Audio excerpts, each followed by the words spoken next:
Tractate Bava Batra, page 92. We are at the beginning of the new chapter, Hamocher Perot. Fascinating 6th chapter. There is a book in Hebrew. It's called Chidushei Rabbi Meir Simcha. In that book he tried to explain a concept which we try to give some vignette, some introduction. One it's called Rov, the other one it's called Mammon. Meaning sometimes we go by the most, the majority, in the appraisal, the estimate of the most. Sometimes we go by the monetary valuation. Soon you see situations. So here we're going to start with a scenario that, as we explained in the past several weeks, the problem in businesses when things are not 100% clear. So someone sell a product, is no sign on his store, is no sign on his place of selling, and the customer have a different understanding than the seller. The question is, can he renegade? Can he comes back and change or not? So it's all depend upon what exactly happened, what the seller intend to, what's the tradition, the custom in that area, and what the purchaser, the buyer, understood. So here we are, beginning of the Mishnah. Hamocher peirot lachaveiro. Reuven sell fruits to Shimon. The problem with those fruits, the Meiri said, that the potential, as you know, the seeds can be used for both, for eating and for planting further seeds. So since it wasn't clear the purpose of that sale, and hypothetically speaking it can serve both, meaning to plant a seed or to eat from that, uzra'an velo tzamchu, the purchaser took those seeds with the plan to put it in the ground and to plant the seeds. And unfortunately nothing happened, they didn't grow anything. So he sowed them and they did not grow. Even the buyer sold them, they put it in the lean seeds of flax, that usually people buy it for the purpose of zri'ah, purpose of planting. We said in this case that the seller is not responsible, meaning the seller does not have the obligation to return the money for that deal, because he can come and claim, I'm Reuven, I sold it to Shimon for the purpose of eating, not to plant a seed, not any other. So in order to take it, we have here Rov, it's not applicable here.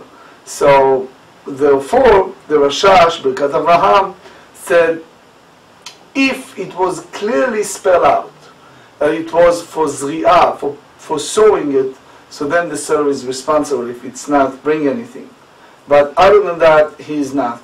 Rabban Shimon ben Gamliel omer, zer'onei chita she'enan ne'echalin. He said garden seeds which are eaten, meaning they're not for food, it's only for the purpose of planting them. So the Rashbam tells us that that's applied to kruv or kaplut. So it means you cannot eat them, it has to go to the ground, and that's the purpose. Tosfot Yom Tov explained that the only gerekat tzomech, only the outcome of them, that's the feeding for consumption. Chayav ba'achrayutan, he is responsible. Obviously, because the entire transaction is invalid, since the purchase had been for seed and it was proved to be useless for that purpose. It's called mekach taut. He cannot say, the seller, I sold it as a consumption, as a achila, as a food. So now we go to the whole idea of rov. When it's come to rov, the majority, the most, when it's come to this type of monetary disputation, itmar. Listen carefully to the question they ask in the Beit HaMidrash. Hamocher shor lachaveiro. Reuven sold an ox to Shimon, venimtza nagchan. This ox turned to be a gore, horrible ox. So the only thing you can use it is to slaughter and use it for the purpose of meat. Now, when it was discovered that this type of ox, the Rashbam said it's already in the domain of the seller. So they said, if that's the case, Rav Amar Harei Ze Mekach Ta'ut. Rav said it's all false pretenses, it's all wrong, and is no deal. It's like one who bought a wine and it turned to be a vinegar. So it's all returned back. Ushmuel Amar Yachol Omar Lo. Shmuel said that the seller can say to the buyer, Lishchita mechartiv lach. He said to him, look, guess what? I sold it to you for the purpose of slaughtering. I did not sell it to you for other purposes. So in that sense, it's your responsibility, and it's not a mekach ta'ut. So the responsa של עוד בתשובות הראש, רבינו אשר, כלל ק"ב, ask, basically, when we read this, we learn, if you remember just yesterday and day before yesterday, if someone sells eggs, and the eggs turn to be muzarot. So we said that, for example, you're selling an egg, and all of a sudden you almost is a little baby chick. It's almost there. So he needs to return, right? But he said you have to. ועכשיו לא נהגו כן ומנהג מבטל הלכה. That's חושן משפט ריש ל"ב. But sometimes you can't go like that. But anyway, so the Gemara elaborate what exactly the circumstance that Rav and Shmuel disputed. ולכזי אי גברא דזבין לנכסתה. Let's see what exactly involved here. If the purchaser bought in general oxen in order to slaughter them, for example, he is a butcher, so lenichseta, we assume that the purpose of that purchase is for solely to slaughter that animal. I leridia, but if he used those oxen to basically plowing, for example, he's walking in the field and he needs the oxen in those days to plow, leridia, we assume that that's the purpose of purchasing them. So if you know clearly what exactly the deal, what exactly his specialty, what is his field, obviously you do not have a disputation here between Rav and Shmuel. So the Gemara said here the dispute relates to the case that begavra de zavin lehachei ulachei, a person that purchased for both. So it means person that can buy for slaughter and also for the purpose of plowing. So Rashbam said he have both profession, for example, or is a business person, as the Rashash said, that sometimes does this field, sometimes the other field. So the Gemara asks a question, Velechzei demei heicheinu. Let's see exactly what involved with the price, how the price was paid. So here you see that the disputation is applicable to the case when the price of meat has risen and stand at the same level as the price of animal for plowing. So the Gemara said, Lo tzricha diikar bisra vekam bidmei radya. So yihache lemay nafka mina. So if that's the case, what's the difference if the animal was bought for plowing or for slaughtering? The answer is nafka mina letircha. The difference is that the whole mishigas, the whole trouble, the whole taking care of all of that takes a lot of effort, a lot of aggravation, a lot of time. This is a gore oxen, is trouble oxen, so he needs to go to arduous effort to sell his meat. According to Rav, it's all annulled. He doesn't need to bother with all of that. It's tircha meruba, he doesn't intend to. So the Gemara asks, Hey Chedami, what exactly we understand this disputation? So the Gemara said, Tzadik Bet, Amud Bet, 92b, Ileika leishtalumei minei. If is the only difference is that the buyer may be reimbursed, li'akev Torah bezuzei.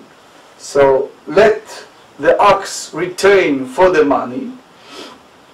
The Amrei Inshe, that's the language that people usually say, Min marei reshutach pa'arei ipara.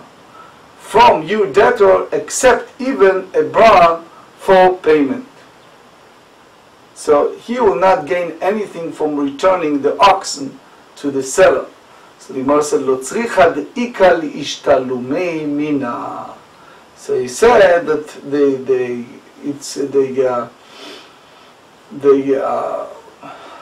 the capital from which the buyer may be reimbursed. So it means that you have cash and he paid it to the buyer. We cannot give him the ox. The Rashbam and others say that that's his obligation if he have cash. Rav said that it's a false pretenses because he must be guided by general practice and most people by oxen for plowing. So you go by ruba, by the most of the people. Most of the people are for plowing. When we go guided by the general practice is when it's come to Isra and Heter by ritual, in ritual. So ritual, you have for example 9 stores that's selling kosher meat. You have 1 store that's selling non-kosher meat. So if you find a meat and you don't know which one, you go by the majority of those stores. If you remember, we studied on Psachim, page 9. So therefore you go by the majority. That's the way the Rashbam explained. The Rabbi Akiva Iger said that's specifically in a ritual, but when it's come to Mammon, it's not. There is a Trumat addition here that disputed it and said also by the name Ammonot you go by the Ruba, but you have the poskim that bring the board, the Trumat addition. They ask a question to whom you go, the Ktsot HaChoshen, Reb Shimon Shkop, in Shar Yosher. The bottom line is that is a disputation according to Reb Shimon Shkop that as given by Ruba, according to Ktsot HaChoshen, it's Kavua, Safek Mechza al Mechza. But anyway, you have a lot of application to our times. For example, you have a field that they have a lot of netiyat, a lot of planning that is not Ola. And they have the minority that it is Ola, meaning that it was before the completion of the 3rd year. So if someone who's not observant come in and he basically cut from the trees and he bring it to the Torah observant stores. So according to the Ktsot HaChoshen, you treat it as Kavua. According to Reb Shimon Shkop, so you go kepiresh, that you go by Azlin and Bataruba. But anyway, so the Vishmuel Amar Lach, Ki Azlin and Bataruba Beisura, B'mamona lo. So B'mamona you not go, but not a monetary matter. So now we go the abbreviations, Siman, like mnemonic, Isha ve'eved shor shvarim uperot, Meitivei. Here is a Mishnah we study in Tractate Bava, page 15b. The Mishnah said as follows: Ha'isha shenit'almena u'nitgarsha. It's a woman that unfortunately became a widow or has been divorced. and she claims, והיא אומרת בתולה נישאתי. She said that I was married when I was a virgin, which means that that's follow the rules, that is 200, the recipient of a virgin is the 200 zuz for the k'tuba, 200 dinar. והוא אומר לא, אלא אלמנה נשאתיך. I married you when you are a widow, and that's obviously the k'tuba, the marriage contract is different, it's only 100. אם יש עדים שיצאה בהינומה, if there were witnesses that she left her father's house with the wedding ceremony in a curtains leader, so וראשה פרוע. ראשה פרוע, in simple way, thank you, it's uncovered head. That's the way they used to do it in those days. The Yerushalmi, the Ktubot, page 2, explain what's the reason for that minhag.